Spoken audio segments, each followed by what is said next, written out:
చిన్న పిల్లలు ఈ పిల్లని తీసుకొని నేడా బతకాలి. అప్పు ఎక్కడ తెలియాలి, నాకు ఎక్కడ ఏం తెలియదు. తీసుకపోయి పైసలు వేసిండు, ఏం తెలియదు. ఏం తెలిసిందే మేము వేసేసినాం. మేము ఆట కడుక్కొని బతుకుతున్నాం హైదరాబాద్ లో. ఎవరైనా ఇట్లా వేస్తున్నారంటే మేము వేస్తాం. తీసుకుపోయి ఒక్క రూపాయి చేతులు లేదు, అన్ని అప్పు తీసుకొచ్చి కట్టినాం.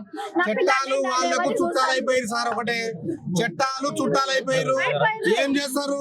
ఎఫ్ఐఆర్ చేస్తారు, కోర్టుకు సబ్మిట్ చేస్తారు, రిమాండ్ చేస్తారు, మళ్ళీ బెయిల్ తీసుకుంటాం, బయటికి వస్తాం అంతే. అదే కారణంలో వాళ్ళు తిరుగుతున్నారు.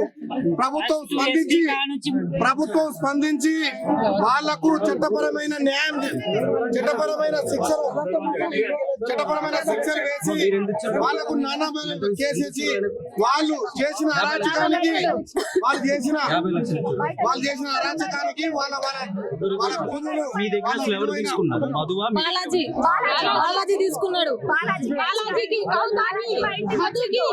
ఇంటికి వచ్చి 50 లక్షలు కట్టలు లెక్క పెట్టి మేమే స్వయంగా చేతుల మీదుగా బాలాజీకి ఇచ్చినాం.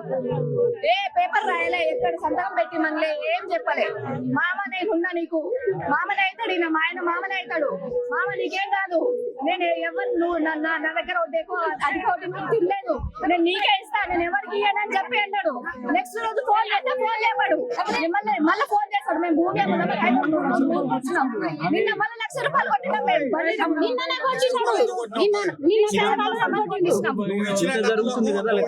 ఇచ్చిన డబ్బులకు మాకు భూమి ఉంది, ఆ భూమికి మేము రిజిస్ట్రేషన్ చేస్తామని చెప్పి మళ్ళీ లక్ష కొట్టించుకున్నాడు.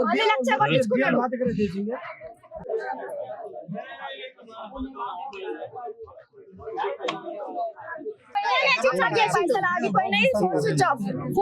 ఫోన్ లేపడం లేదు. ఎప్పుడు ఒకసారి ఫోన్ లేపినా సరే నేను ఇక్కడ ఉన్నా, నేను పలానా చోటు ఉన్నా, ఫోన్ చేస్తాడు, కట్ చేస్తాడు, మళ్ళీ ఫోన్ లేపడు. నెంబర్ బ్లాక్ చేస్తాడు, నెంబర్ చేంజ్ చేసి ఒకటే బాబు ఇప్పుడు మీరే చెప్పాలి సార్, వీళ్ళే చెప్పాలి, కోర్టు వాళ్ళే చెప్పాలి. నాకు న్యాయం చేయాలి.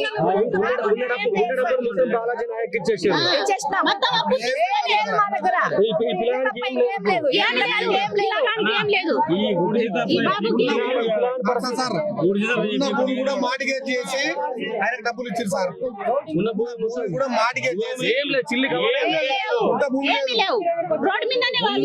కూడా మార్టిగేజ్ చేసి, అంటే మార్టిగేజ్ కాదు, రిజిస్ట్రేషన్ చేసి అప్పులు తీసుకొచ్చి ఆయనకు ఇచ్చిర్రు.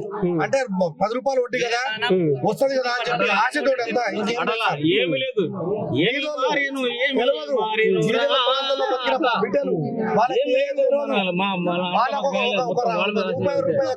ఆశతోటి ఊళ్ళలో కూడా అప్పులు ఇస్తారు. ₹1, ₹2 వడ్డీతోటి ఇస్తారు. రూపాయి వడ్డీతోటి, ₹2 వడ్డీతోటి ఏమొస్తుంది? ₹10 వడ్డీతోటి వస్తే మాకు రెట్టింపు వస్తుంది. మేము కూడా డెవలప్ అవుతాం.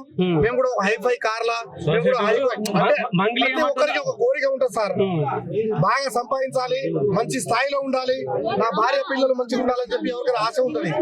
ఆశతోటి పెట్టి తప్ప ఇలా మోసం జరుగుతుంది వాళ్ళకి తెలియదు సార్. ఇది వాస్తవం.